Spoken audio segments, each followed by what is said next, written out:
Olá pessoal, sou a Thalia do Hoje Mais Araçatuba e hoje nós recebemos aqui na redação Bruno Souza, que é CEO do Colégio Severiano, e a Juliana Severiano, que é coordenadora pedagógica da escola.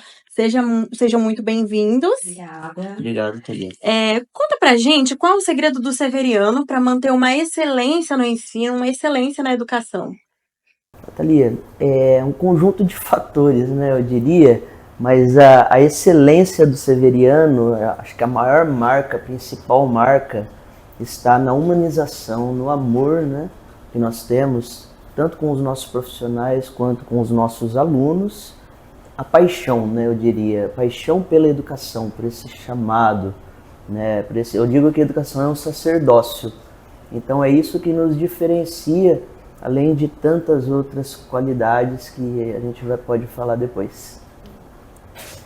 Como o Bruno, ele é palmeirense, eu não, sou corintiana, mas ele fala que o Abel Ferreira diz uma frase que é cabeça fria e o coração quente. E eu levo isso muito para a equipe, o Bruno leva também, a gente manter a cabeça forte, mas ter o coração sensível para as pessoas, né? Porque o ensino ele só acontece quando você percebe que a pessoa se importa com você, e aí você começa a aprender. E sem contar assim, né, através desse amor, não tem como a gente falar de princípios, né, se a gente sem falar de amor. Então eu acho que os princípios que norteiam a nossa escola também, eles são fundamentais nesse processo. E como é a liderança no Colégio Severiano? Como vocês lidam com esse tema? A gente gosta de trabalhar uma liderança colaborativa, né? Que a gente fala. Então, eu e a Ju, eu estou no papel de diretor-geral, de CEO, a Ju, diretora pedagógica, mas a escola não é nós dois, né? Eu sempre digo isso. Então, a gente tem muitos participantes, muitas pessoas, eu não digo nem abaixo de nós, eu digo ao nosso lado ali, trabalhando junto, em equipe, motivado, remando para a mesma direção, né? Então eu não vejo uma outra forma de liderar se não for dessa maneira, colaborativa, né? Onde todos tenham ali o senso de liderança e todos levam a instituição sendo sua também, sendo parte delas. E falando assim, tanto de profissionais como os alunos, eu sempre falo para os meus alunos, a escola não é nossa, a escola é de vocês, tudo que a gente faz é para vocês, né? Então eles têm que ter esse senso também de pertencimento na comunidade a qual eles estão inseridas. Juliana, você é a liderança feminina da escola. Como isso é passado para os alunos ali na escola? Olha, a gente tem toda uma maneira de lidar, tanto com as pessoas que colaboram conosco, né? Porque isso que o Bruno estava dizendo é muito sério. Eu sozinha consigo pouco. Consigo algumas coisas, mas consigo pouco. Se a minha mente está com outra mente, a gente multiplica a ideia. A ideia que está na mente do outro e a ideia da minha mente, elas vão se multiplicar. Então a gente trabalha com bastante criatividade nesse sentido, de ouvir mesmo as opiniões divergentes. E tenta desmistificar o conflito, o conflito que melhora, né? Aquele conflito que ele é pelo todo, pelo meio, e aquele conflito que ele é só para dissolver, né, a equipe. A gente tenta ver esses dois conflitos e tentar trabalhar essa liderança de forma que todos tenham consciência disso. Na questão de ser uma liderança feminina, é muito honroso para mim.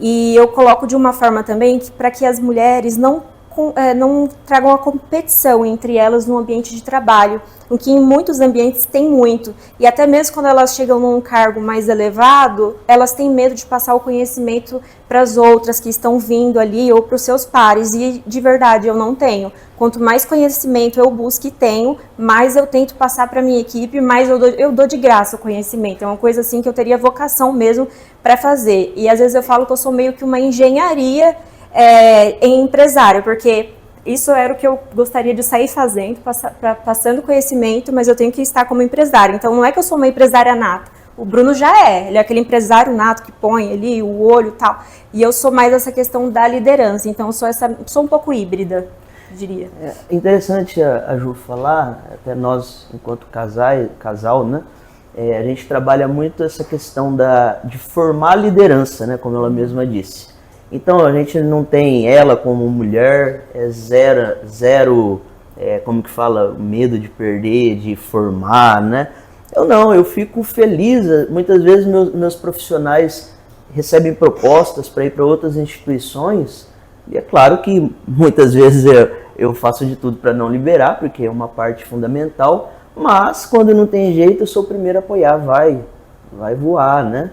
Vai expandir os horizontes. Então eu acho que nós, enquanto líderes, não podemos ter essa insegurança de formar. Mas né? como líderes também, né, Bruno, na prática, teve agora o Talks, e eu fiz questão de dar a primeira palestra para os alunos, para poder mostrar para ele essa questão. Falei sobre questões emocionais e sobre o que eu exerço, como eu era na minha adolescência, para que eles possam ter esse termômetro de eu também posso chegar. Sim. Eu também posso fazer. Olha como ela era, o que ela pensava e como ela chegou. Então, o sucesso, ele deixa rastros. E você mostrar isso para o seu aluno e fazer com que ele entenda que tem uma área que ele vai ser muito bom e que ele precisa achar esse caminho, mostrando esse propósito, é o que eu mais tenho de valioso, assim, para poder fazer na vida, assim. Formar. Liderar líderes, né? Então não é uma tarefa muito fácil. Não. Mas é isso, essa é a nossa missão. É um desafio, né? Da Ju e minha em conjunto. É liderar outros líderes. Vamos falar um pouquinho agora da visão pedagógica do Colégio Severiano. Como que é, pessoal? Tem uma questão que vem quente agora, que é o tal da engenharia pedagógica. É você trabalhar com projetos e pegar esses projetos desaguando de todas as matérias. Por exemplo, eu começo, um exemplo bem bobo, construir uma casa e no final dessa casa tá todo mundo aprovado, porque ali eu trabalhei em engenharia, trabalhei em matemática, trabalhei em ciências, trabalho em equipe, então Português. Isso e português, Tudo, né? tudo.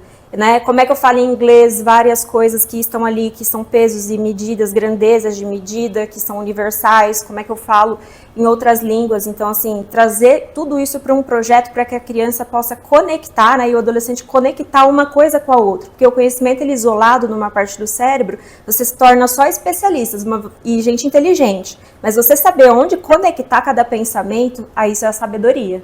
É uma coisa que a gente só consegue oferecer com a experiência do aluno, ele experienciando. Então, a gente tem, apesar do nosso sistema brasileiro, ele ser muito engessado, nós estamos tentando traçar um caminho junto ali para poder trazer esses projetos para dentro do colégio. Tem um ambiente que ele seja intencional, você tem que ter intencionalidade com o que você está fazendo. O que você vai desenvolver nesse aluno fazendo esse projeto, fazendo essa atividade, o porquê. Começa de trás para frente, vamos ouvir esse som? De som é de qual bicho da natureza? Sim. Aí não conta para o aluno, espera chegar em casa, ele vai pesquisar. Então a curiosidade, muito citada também por Rubem Alves, é um ponto de partida. Que eu acho que é você ver tudo de um outro ângulo, não na ordem certinha. Então, ainda complementando essa questão de avaliação através de projetos, né? Por exemplo, você tem que avaliar o aluno na escrita, ok? Prova escrita, né? Isso faz parte do contexto, porém não só a escrita.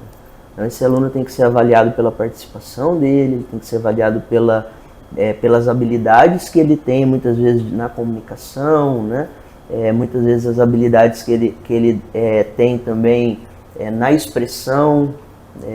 Então, tudo isso são pontos que esse aluno precisa ser evidenciado e também avaliado. E, claro, escrita é uma das alternativas. E o que você está dizendo, Bruno, cai naquela, né? Veja vocês aqui. De repente tem um colaborador super participativo, que vem em tudo, que chega mais cedo, que arruma as cadeiras antes, que olha... E aí você aplica a mesma prova para todo mundo. E esse não vai contemplar, ele não vai bem. É justo com ele? Não é. E dentro da sala de aulas a gente também tem isso. Então a gente tem que ter diversas maneiras para poder contemplar uma gama maior de alunos. Trabalhando sempre para potencializar a área qual né? também ele não está tão bem. Sim. Né? Com certeza essa parte tem que vir dentro desse aprimoramento. E na visão de vocês como educadores, qual é a tendência que vem aí para o futuro na área da educação? A mudança é um imperativo, né? E não tem volta, não tem marcha ré. Antigamente, até estava vendo num curso esses dias que eu fui, eles estavam falando que antigamente as coisas elas duravam e hoje em dia elas não duram mais. Você comprava uma geladeira e falava, isso pode ficar para minha filha daqui quando ela casar. E hoje em dia a gente vê que as coisas têm durado menos e as pessoas têm durado mais. Aumentou a expectativa então de a gente vida, tem né, que no mudar Brasil. essa necessidade não mais para fábricas, mas como vai ser a vida dessas pessoas que têm durado mais para cada parte da vida delas ali, seja na terceira idade, na melhor idade, nas outras idades, e fazer algo de quando a criança nasce até o longo prazo. Então acredito que vai muito nessa tendência. É interessante essa pergunta, né? Contextualizando o que a Ju falou, é que quando a gente fala, qual que é a tendência da educação? A gente já pensa logo nos smartphones, na parte tecnológica, né? As aulas como a gente tem hoje, com até materiais de auxílio aos alunos que entra inteligência artificial. Então é o que vem na nossa mente, né? Essa tendência. E na verdade, nós estudando, né? A gente chegou à conclusão que a grande tendência da educação, por mais que tenham essas ferramentas e essa em volta, mas a tendência é o ser humano. É o ser humano. Né? E como nós vamos administrar isso tudo, essas ferramentas, sem abrir mão, né? E cada vez mais valorizando o ser humano. Então as ferramentas elas servem para que a gente trabalhe, porém o que precisa mesmo ser visto de perto cada vez mais é o ser humano. É aquela máxima, né? A máquina ela faz o ordinário, o extraordinário quem faz é a gente. Então sempre a educação tem que ser voltada para a gente, para as pessoas e para a comunidade. Para as emoções, para o socioemocional, tudo isso.